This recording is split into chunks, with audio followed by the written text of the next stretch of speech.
আপনি জানেন যে সারাদিনই কিন্তু আসলে এই কোটা সংস্কার আন্দোলনকারী যারা রয়েছেন এবং ছাত্রলীগ দুই পক্ষের যে আসলে সংঘর্ষের একটা ঘটনা আপনারা দেখেছেন, এতে কিন্তু আতঙ্কিত হয়ে স্বাভাবিকভাবেই জনমনে একটা আতঙ্ক বিরাজ করছে। এবং আপনি যেমনটা বলছিলেন, আমি কেন্দ্রীয় শহীদ মিনারে আছি, আমি কিন্তু কেন্দ্রীয় শহীদ মিনারেই ছিলাম এবং সেই কেন্দ্রীয় শহীদ মিনার থেকে এই কোটা সংস্কার আন্দোলনকারী যারা আছেন তারা একটা বিক্ষোভ মিছিল বের করে এই দোয়েল চত্বর পর্যন্ত এগোয়।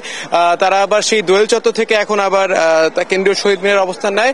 আমরা এখন ঠিক আছি হচ্ছে ডক্টর শহীদুল্লাহ হলের সামনে, যেখানে আসলে তারা কিছুক্ষণ আগে অবস্থান নিয়েছিলেন এবং অবস্থান নেওয়ার সময় তাদের উদ্দেশ্য করে ওই সাইড থেকে ছাত্রলীগের কিছু কর্মীরা আসলেও তাদের ধাওয়া খেয়ে কিন্তু আবার ছাত্রলীগ কর্মীরা সরে যায় এবং এই ধাওয়া পাল্টা ধাওয়াই কিন্তু আসলে আমরা দেখতে পাচ্ছি অনেকক্ষণ ধরে।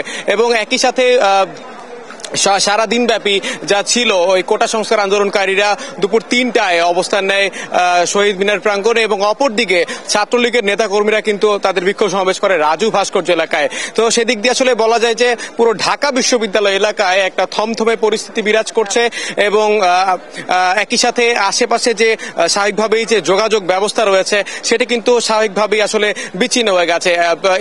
এই সবের কারণে মেট্রো রেলের প্রতি আমরা দেখেছি যে চাপ বেড়েছে, মেট্রো রেলে উঠার একটা আগ্রহ বেড়েছে মানুষের, অনেকেই দীর্ঘক্ষণ লাইনে দাঁড়িয়ে টিকিট কাটছেন এবং এখন পর্যন্ত এখানে কিছুক্ষণ আগেই চাংখারপুলে আমরা শুনতে পেরেছি যে 3 জন গুলিবিদ্ধ হয়েছেন, এর মধ্যে 3 জন অথবা 2 জনকে ঢাকা মেডিকেল কলেজ হাসপাতালে নিয়ে আসা হয়। আমরা এখানে এসে যতটা শুনলাম যে এরকম হতাহত বিভিন্ন আসলে বলতে গেলে ঢাকা শহরে আজকে সারা দিন ব্যাপী এরকম দফায় দফায় সংঘর্ষ বলেন এরকম বিচ্ছিন্ন ঘটনা কিছু ঘটেছে। আমরা জানতে পেরেছি যে তাদের অনেকেই আহত অবস্থায় ঢাকা মেডিকেল কলেজে আছেন।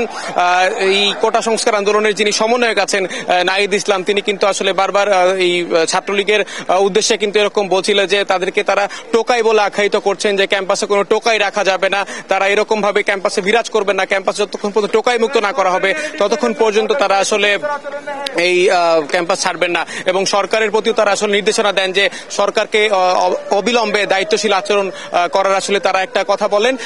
এবং একই সাথে ছাত্রলীগের পক্ষ থেকে কিন্তু বারবার এই কোটা সংস্কার আন্দোলনকারীদের পক্ষ থেকে একটা মেসেজ দেওয়া হচ্ছিল যে ছাত্রলীগ কখনোই কোনো আন্দোলনের সাথে ছিলেন না, এরকম ভাবে তারা দাবি করছেন।